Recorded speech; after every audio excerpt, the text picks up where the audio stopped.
and please thank Sid on my behalf, and thank each one of you for what you do, being on the front lines. There's no question that you are right on the front lines of this battle against COVID-19, and very proud of what you have done in the council.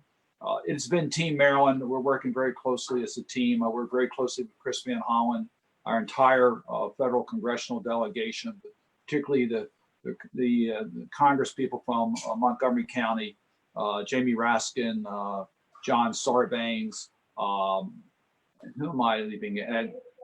David Trone. All three, we work very closely together. Work very well with Mark Elbridge. I've been on the call with him many, many times, individually as well as with other county executives and with Governor Hogan. So it has been Team Maryland. Our number one priority is to deal with this health crisis. We still don't have enough testing in our community. We need to have testing because we need to know where the virus is as we start to reopen our society. We have to have that capacity. It's not just for professional ball players. We need it for workers and workplaces that are essential and that are reopening. We need it for our schools. We need it as we start campuses opening up again in the fall. We need to have that capacity to do testing. And we have to have smart, consistent schedule messaging to the people of our community about social distancing. So that's our top priority. And it's not a matter of resources because I think we put the money into it. We have supply chain issues, and we certainly have just inconsistent messages and false information being given out by the Trump administration. This has been a disaster. America should be leading the global community in dealing with this pandemic. Instead, we are giving out misinformation. We are encouraging people to do things that are not safe. We don't have the federal supply chain that we should have, and the list goes on and on and on. So we'll get through this. But it's certainly been more challenging because of the Trump administration's policies or lack of policies or inconsistent messaging or wrong messaging. In regards to the economic issues, the CARES Act has been very successful. We had some presentation by economists that showed that the CARES Act really did flatten the downturn in our economy from the point of view of the realities of where people are and paying their bills and things like that. We've really done a pretty good job by the CARES Act.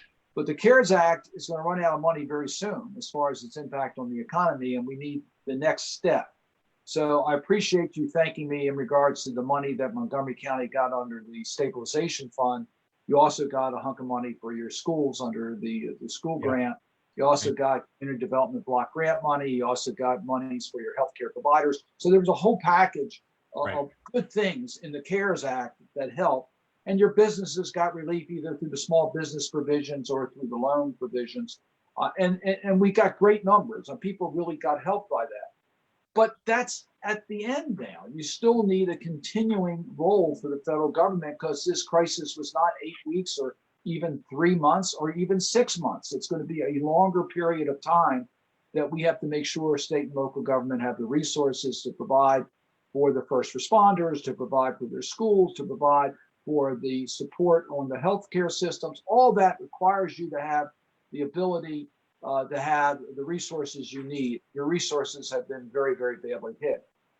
We, in the first round, gave you money on direct costs related to COVID-19. The HEROES Act, which is the bill that has passed the House of Representatives, provides help for loss of revenue.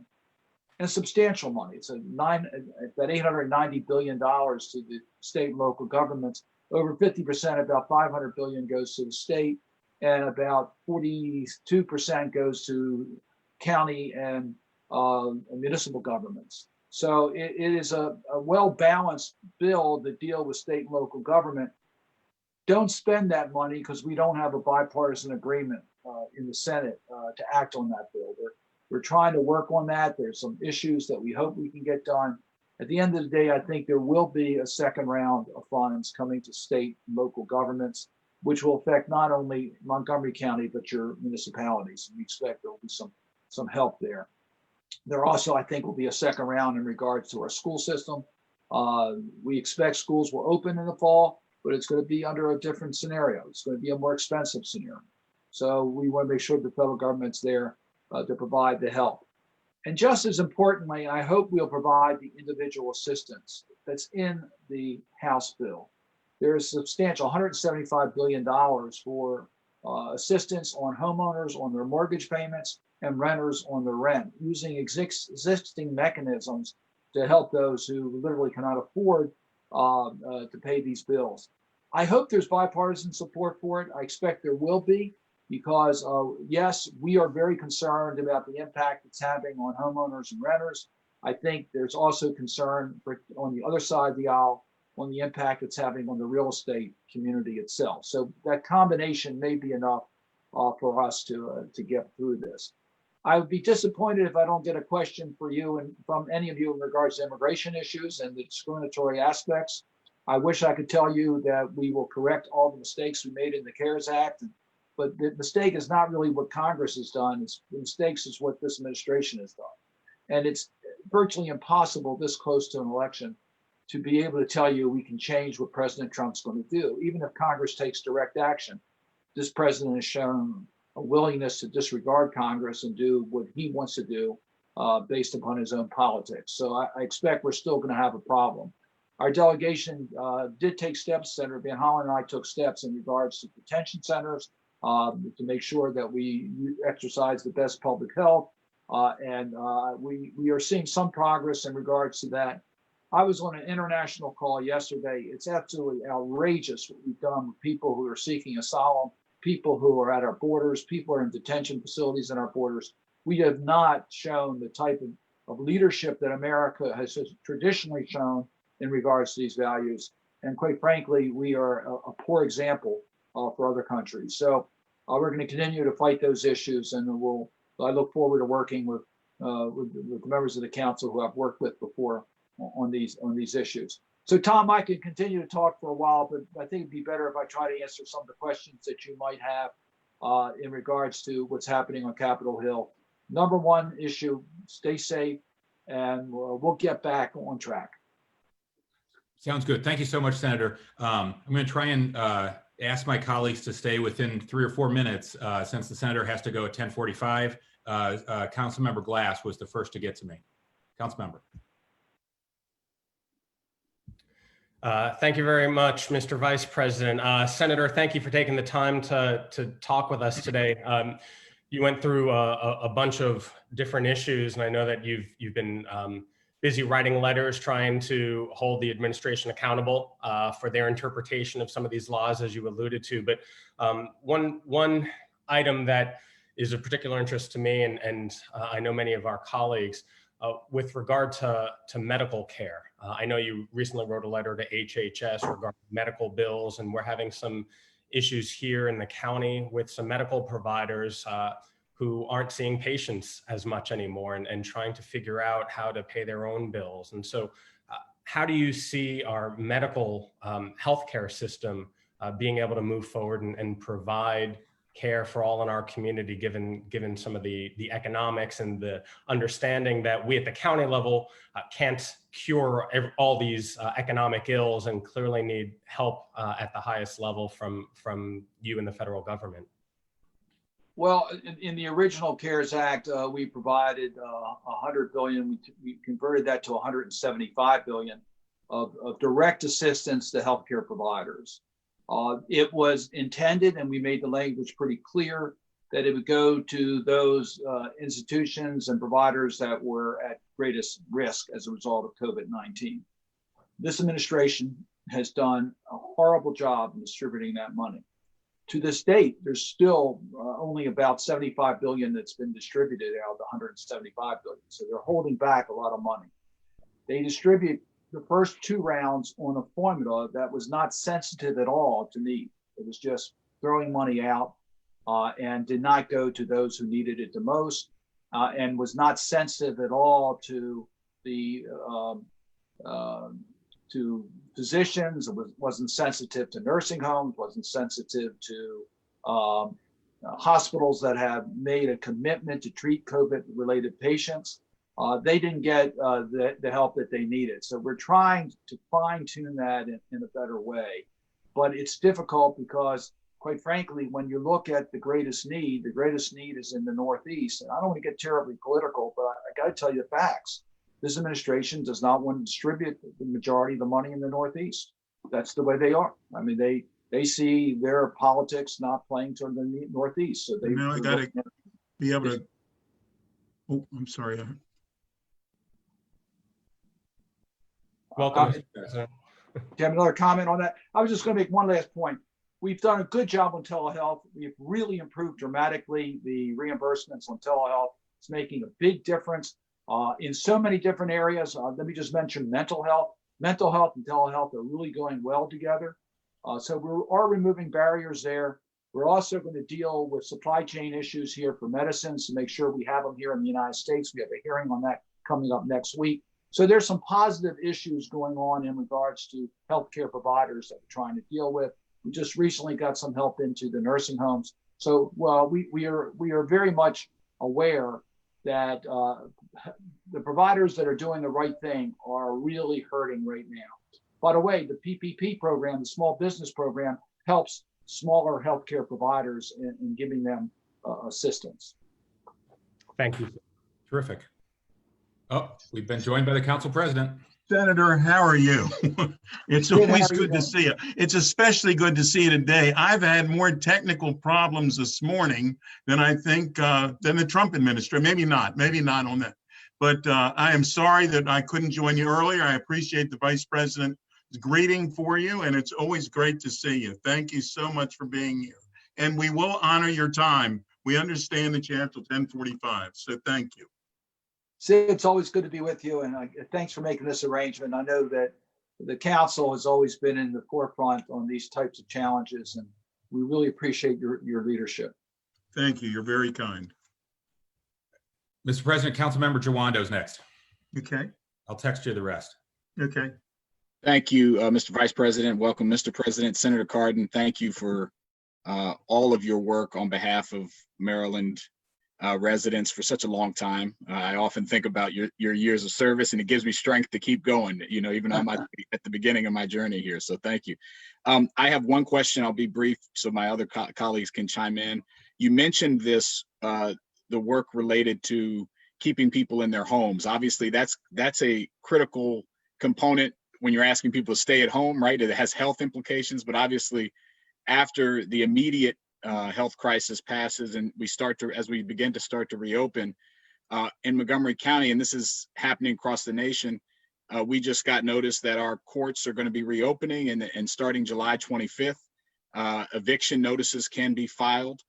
So we're talking about many people who have not paid rent for multiple months. We've taken action here within our authority to limit the amount of increases and also provide rental assistance. Councilmember Glass worked on that. I introduced a bill to limit increases that passed, and we know the state has taken some action. We want them to take more, but I really hope that, and I would love for your comment on the New York Times today, key story, an avalanche of evictions could be coming if action isn't taken.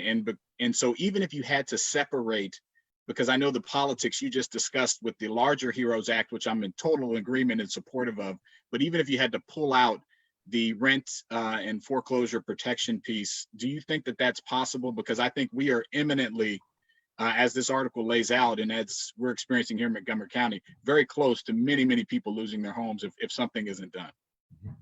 So thanks for the question. And let me just give you the politics of this. It was a heavy lift to get into the CARES Act, the 3 to 6 months moratorium on evictions and foreclosures. That was not an easy process. It was not comprehensive for all, but it did provide a template to try to avoid evictions and foreclosures on a relatively short period of time. The Republicans did not want to include that in the CARES Act. We were able to get it in. I want to compliment Senator Brown, who worked very hard on that to make sure that got into the package. Now, what it didn't do, it was not comprehensive, so it did not cover all homeowners. And also, it didn't do anything about what happens after the 3 to 6 months.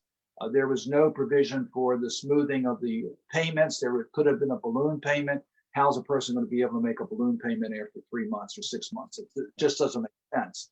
And so it didn't deal with relief for those who can't afford it.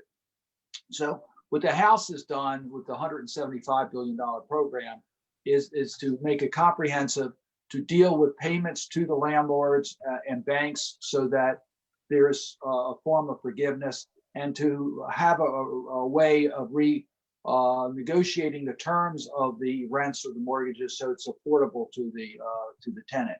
It uses existing mechanisms for landlord-tenant relations and sets up a process that we've used in the past in regards to mortgage issues. So it's the right way to proceed. The politics of this is that it's a high priority for the Democrats. We recognize that these are the people the most vulnerable. When we talk about what do you do during a national crisis, you got to deal with the most vulnerable people. Quite frankly, those who have wealth can weather these storms. Those who don't are really desperate. And we've done a lot to help people with wealth during this COVID-19. So let's really reach out for those who really need it. So this is a very high priority for Democrats. The reason why I say I think we might be able to get this is that the real estate community is very much supporting what we're trying to do because they want to get the money. And by the way, stability in the real estate market, which is also good. I'm not disagreeing with that. So I think the politics of this might line up to get something done. And I know that we are working very aggressively with the national groups and with Republicans to try to make sure this stays in the package. So I can tell you it's a very high priority for us. I appreciate that. Thank you very much. And I hate to keep doing this, but we're on a very tight time schedule. It's my understanding that Councilmember Reamer is next. I'm going to ask if you can keep your questions to a minute so that the senator can have a couple minutes to answer. We're going to run out of time otherwise, and we want all of our colleagues to at least get to say hello. Councilmember Reamer, please. I got the message. My replies are too long. No. You get 2 minutes. Senator, I wouldn't cut you off for any reason. That gets as much time as the senator wants. That was directed to me, I think. So yeah. Everybody else counting but is the my minute. senator. Don't get me there. Yeah. Thank you, Senator. First, I want to say not a day goes by that I don't appreciate the work of the CARES Act. If nothing else, the unemployment insurance, that funding, that program is going to be a lifesaver for so many people. That the 183 plus the 30 plus the other 30 for the schools. It's just, I am so grateful for that strong leadership, and it really was Senate.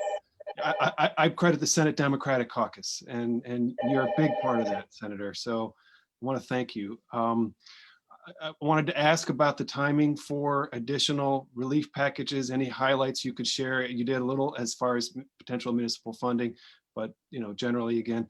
And then I wanted to suggest that funding should be made available that is restricted to funding for testing and tracing and isolation.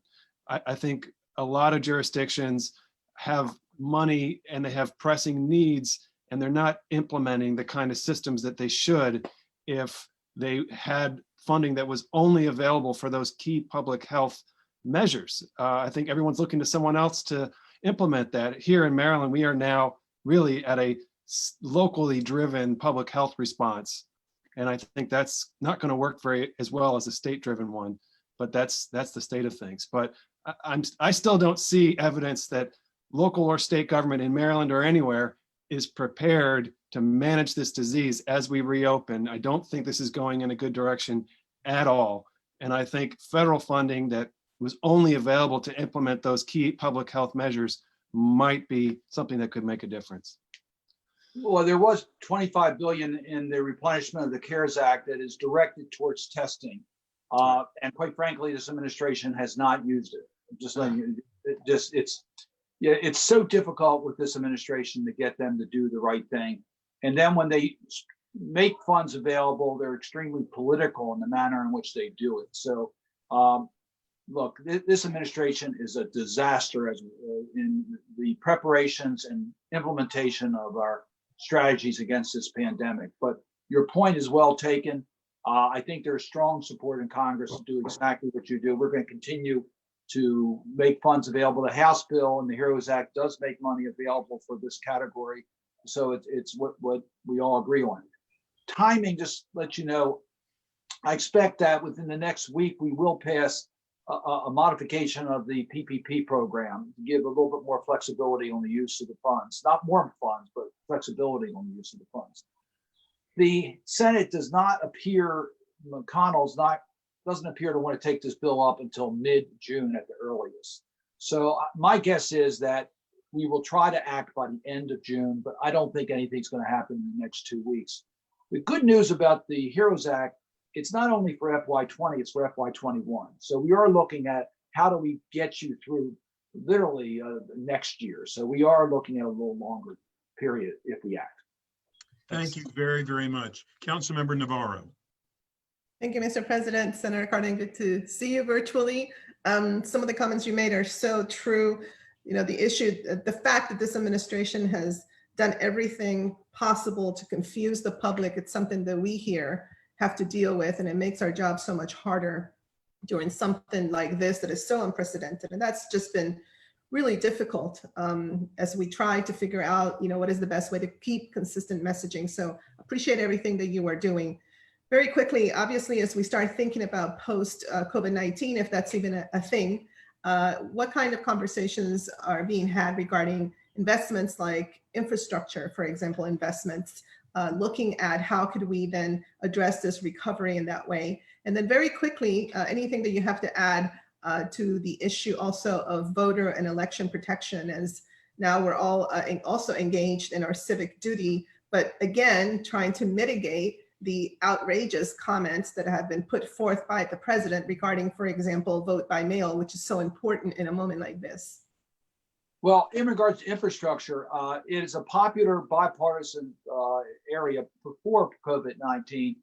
I would say that I think it is likely that we'll pass a major infrastructure bill before the elections. I don't think it'll be in June. I think it'll be a little bit probably in the fall, but I expect we'll pass a major infrastructure bill. The committee I serve on and Senator Van Hollen serves on, we both serve on the Environment and Public Works Committee, has reported unanimously a major surface transportation infrastructure bill and water infrastructure bill. I would add to that, as a result of COVID-19, there's a real interest to deal with connectivity that we find in every one of our counties in every state in America. Too many of our families are not connected and do not have the capacity. So we really do need to build up a much stronger infrastructure for access to the internet. And then we also have an energy infrastructure. There's a lot we can do on infrastructure. The good news about that is we need new job opportunities. A lot of the jobs pre-COVID-19 are not coming back. So we need to develop additional job opportunities in America. And the good thing about infrastructure, you not only create jobs, but you also have a more friendly community afterwards to deal with the challenges of everyday life and global competition. So I'm optimistic about getting an infrastructure bill done before the elections. Election security, it's up to this administration. They're not going to do much about it. They want to stop voting by mail. They want to stop people from voting. There is a great deal of interest on two fronts. First, to deal with foreign country interference. I really do think we have bipartisan support to deal with foreign country interference, and we have significant resources being devoted towards that type of election security. But in regards to allowing voters to vote in this country by having a safe way to vote by mail, this administration is going to be counterproductive. Thank you. Councilmember Friedson.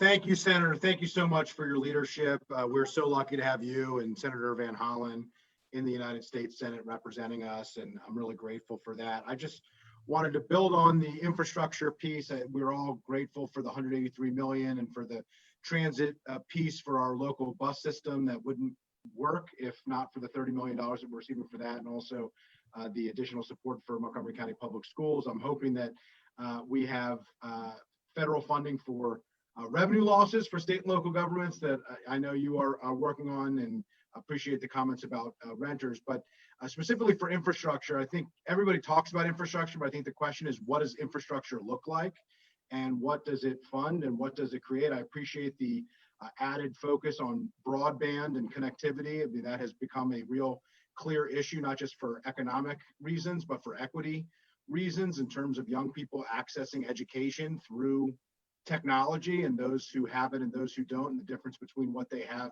has been significant. But also with infrastructure specifically, what does that look like? And does that focus on modern infrastructure like transit and the other areas? And I also believe personally that housing is infrastructure as well, particularly for us at the local level. And so if you could just speak to what you think that might look like, not just whether or not an infrastructure package would happen, but what might be included in it, what we might look towards, that would be great. Thank you.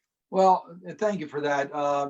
Infrastructure clearly will include roads and bridges because that's still in great need, particularly to maintain our roads and bridges. We have bridges that are falling apart, including in Maryland. So it will include roads and bridges, but it will include transit. We've been very successful in getting transit funds.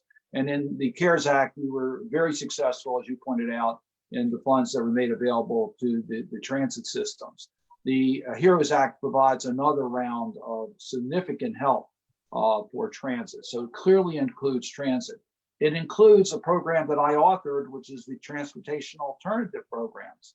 That's things like pedestrian paths and bike paths and improvements in neighborhoods so that you can safely get out and walk and do things in your own community, and more money for local government to make those types of decisions. It will clearly include that. As I said, water infrastructure is desperately needed in America. You don't see it as well, but some of you may recall when River Road became a river. We want to make sure that our water infrastructure is up to what it needs to be, and it's not today. It includes our schools. We've already talked about that. As far as housing and economic growth, normally we take care of that through the tax code. It's been the largest programs are the low-income housing tax credits, the new market tax credits, the historic tax credits, now the opportunity zones. And I expect that we will improve those programs as a result of COVID-19 so that there will be more opportunity for that type of economic growth. Thank you. Councilmember Albornoz. Senator Cardin, thank you so much. I thank you for your leadership. I thank you for your direction. I thank you for all you're doing on behalf of all of us. I'm reminded often when you speak about that commercial with the tagline, I know a thing or two because I've seen a thing or two. And I know you've seen more than a thing or two. And I think many of our constituents right now are feeling hopeless. They're feeling scared. They're anxious about not just the pandemic, but the dysfunction, the dishonesty of this administration and the pushing of the blame and the pushing of the responsibility down to local jurisdictions, which has really left us flailing and doing our best to make the best out of an absolutely horrific situation all the way around. My colleagues have hit on all the high notes. I think that clearly infrastructure moving forward, particularly in our wireless infrastructure, has major implications for telemedicine, for distance learning, for all of these other areas that I think are going to benefit us moving forward. But if you could, I'm one of our last speakers here, if you could talk a little bit about hope. What makes you hopeful about our future? What makes you hopeful about getting us through this difficult time? Because you've seen so much and you and your colleagues have helped us get through difficult times before, but I'd love to just hear what makes you hopeful about our future and about this upcoming year, if there is anything. Oh, no, thank you. I appreciate that. Thank you, Senator. Thanks for that question. Let me start by saying that Congress has passed 4 major bills to deal with COVID-19 by almost unanimous, strong bipartisan votes. We put the country first. We got a lot of good things done as a result of it. I think that you're going to find on the economic front that American ingenuity is going to figure out how to deal with post-COVID-19 in a way that will allow America to continue to lead the world in economic growth. We're already seeing that, the creativity of businesses that are figuring out a way to deal with the realities of post-COVID-19. I think we'll see, if you look at the investors, there's a lot of confidence in the future of America. So I have a great deal of confidence that this country will continue to lead the world. Where I am concerned, obviously, there's going to be permanent damage done by this Trump administration, not only here in America, but the failure of global leadership to take care of major global issues, not just a pandemic, but to deal with the erosion of democracy and democratic institutions. As we see China trying to control the ground rules for economic commerce based upon government-controlled economies rather than a free market economies. There's reason when we see Russia, who says it's fine to interfere with other countries, even militarily. It's that type of challenges that America needs to be engaged with countries of like mind to deal with our future. And that's where I think we have to make up some damage that has been done and that will affect America's future. I am very concerned about the inequities in this country.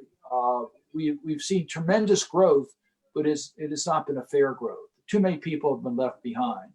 So what I hope we'll find is a renaissance in saying that America's best days are ahead of us when we recognize that we have to make sure that everyone has opportunity in this country.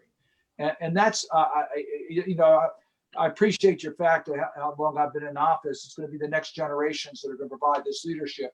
But to me, that's the challenge of the future: is to recognize the inequities in this country, recognize that we're leading the world. We have the capacity to deal with those inequities and really deal with them. Thank you very, very much. We now have 2 minutes left, and we have two speakers. We have two council members who have questions. Councilmember Rice, you are next.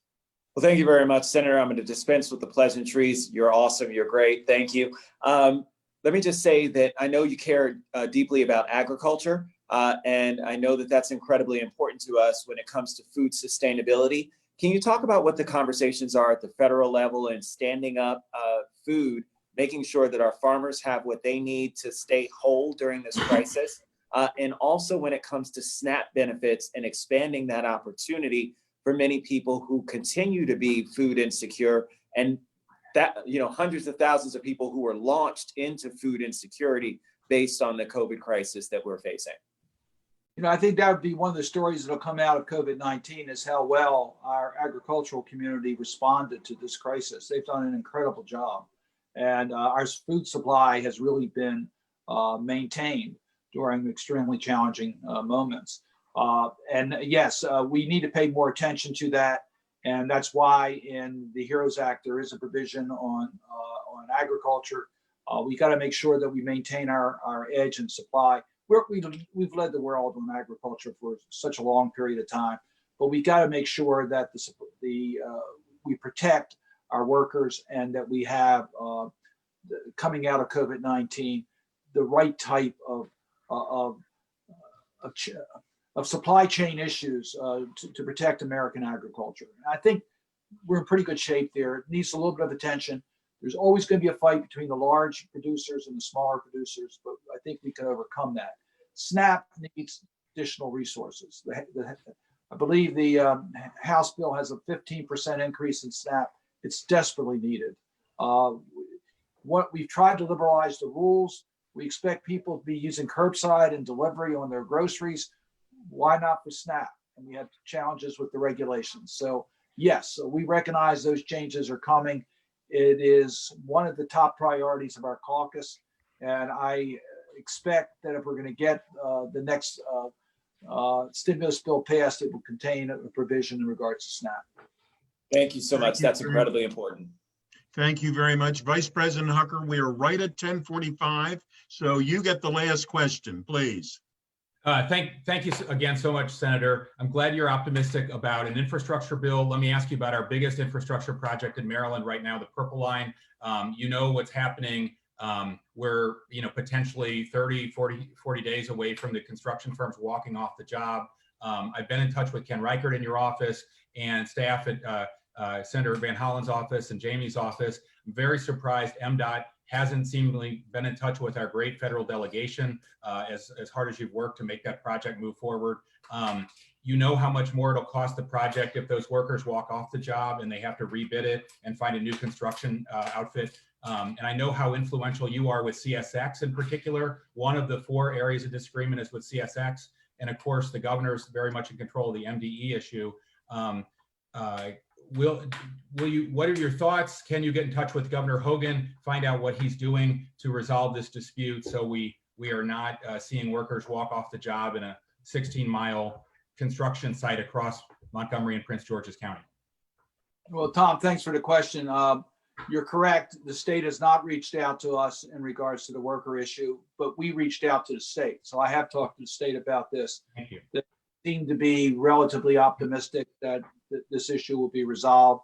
I've also reached out to the governor. I expect I'll have a conversation with the governor this week, and this will be on the conversation with the governor. So we're absolutely very concerned on the labor issues. So we want to keep that on schedule. Look, our federal delegation got the money on this program.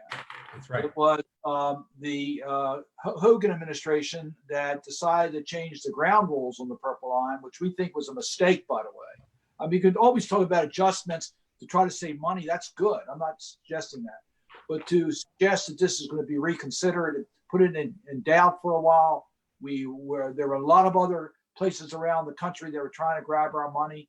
But we've been successful in maintaining the Purple Line funding, and we will maintain the Purple Line funding. But we need the state to make sure they stay on schedule and be aggressive. Don't be timid on this, because if you show any signs of weakness, the money can end up in a different state. So we're going to continue to push very hard to make sure we keep our resources and keep the governor moving. So, and thanks for mentioning Ken Reichert. I should have said that earlier. Ken's been incredible even during COVID-19. He's been keeping me informed about what's happening in the county, and I thank him for his service to Montgomery County and to United States country. We do too. Just a quick follow-up. I'm glad you're in touch with the governor. We'll stay in touch with Ken, but we hope they can refinance the TIFIA loan and consider that, because that alone could save tens of millions of dollars in interest. And certainly, you all know, as you mentioned, we paid at the office at the beginning of the Hogan administration and put in our hundreds of millions of dollars to this project. I hope you can help protect Montgomery County, because we don't really want to give again to keep this project moving. Absolutely. I mean, you're 100% right about that. Let's not have short memories. Let's recognize that the ground rules were changed by the Hogan administration. And of course, we lost our transit line in Baltimore as a result of it. And that money is gone forever from the state of Maryland. We'll never see that again. So I can assure you we'll do everything we can to protect the funds. We have Senator Van Hollen is on the Appropriations Committee. He's also on the Banking Committee, which helps us on transit issues. And both of us serve on the Environment and Public Works Committee. So we're going to protect the money in DC, but we need a governor that's more aggressive in moving this project forward and protecting the other stakeholders from additional exposure. Agreed. We're so lucky to have you. Thank you very much. Thank you very, very much, Senator. It's always good to see you. Thank you and Senator Van Hollen for everything that you do, not just for Montgomery County, though we sincerely believe both of you are ours. We've known you for so many years, but and there again, thank goodness you did mention Ken Reichert. He's our buddy. We see him, we used to see him in a lot of events. Now we see him every now and then on a Zoom meeting, but that's the world has changed for all of us. But it's so good to see you. We sincerely appreciate you being able to spend a few moments with us today. You're always welcome, as you know, and we look forward to having many more conversations with you. And please say hello to your lovely wife for us as well. Sid, thanks, and everybody stay well. It's a pleasure working with you. At any time, reach out. We're always willing to work together. Thank you. Take care. Thanks a lot. Thank you. Thanks, Senator. Thank you.